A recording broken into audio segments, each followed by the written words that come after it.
Hello everybody, আমি Biswajit and welcome to CodeScheme। আশা করি সবাই ভালো আছেন। তো আজ আমি কথা বলবো HTML মার্ক এলিমেন্ট নিয়ে। তাহলে চলুন শুরু করি।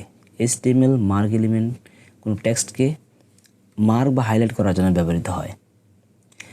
এটা HTML5 নতুন এসেছে এবং এটা একটা কন্টেইনার এলিমেন্ট, কারণ এর ওপেনিং ট্যাগ এবং ক্লোজিং ট্যাগ আছে।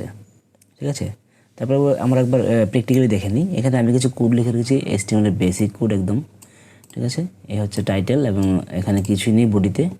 এখন আমরা এর সিনট্যাক্সটা দেখে নেব যে মার্ক এলিমেন্টের যে মার্ক এলিমেন্টের সিনট্যাক্স কিছুই না। এটা একটা যেহেতু কন্টেইনার এলিমেন্ট, এটা একটা এর ক্লোজিং ট্যাগ, ওপেনিং ট্যাগ এবং ক্লোজিং ট্যাগ থাকবে। ঠিক আছে, তো মার্ক ওপেনিং ট্যাগ এবং মার্ক ক্লোজিং ট্যাগ এবং এর মধ্যে কিছু কন্টেন্ট থাকবে, কন্টেন্ট। ঠিক আছে, আমি যদি একবার এটাকে সেভ দিই এখানে এবং রিলোড দিই, তাহলে এখানে চলে আসবে এবং আমরা দেখতে পাচ্ছি যে এর ব্যাকগ্রাউন্ডে ইয়েলো কালার আছে। ঠিক আছে, আমরা যদি ধরেন যে লিখি, একবার এটাকে কেটে দিই, আমরা যদি একটা পি এলিমেন্ট নিই, তার মধ্যে কিছু কন্টেন্ট নিই, যেমন উই আর লার্নিং HTML5। ঠিক আছে, একবার আমি সেভ করলাম, তারপর রিলোড দিলাম।